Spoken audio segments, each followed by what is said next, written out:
السلام عليكم ورحمة الله وبركاته. الليلة بعيدا عن القصص والحكايات دي، حابة أوجه رسالة لناس الباصات وخاصة السواقين.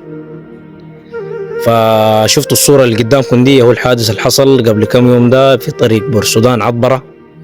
وصلنا العربية دي ما مرق منها أي زول، ما معروف الناس اللي ماتت من الباص كم نفر.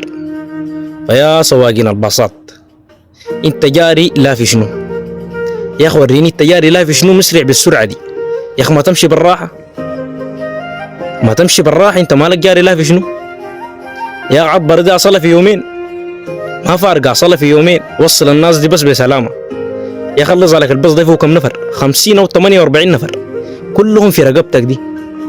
صح انها مكتوبة بمقدر ومسطرة لو حصل لهم حادث ولا اي حاجة، لكن انت السبب بشنو؟ لانك مسرع، ما ماشي بالراحة. انت لو مشيت بالراحة لو جاتهم حتجيهم خفيفة. فكفاية يا اخ، كفاية الموت الماتوا الشعب السوداني في الحرب. جايين تكملوا ناس الباصات بالسرعة، وان شاء الله الرسالة توصل.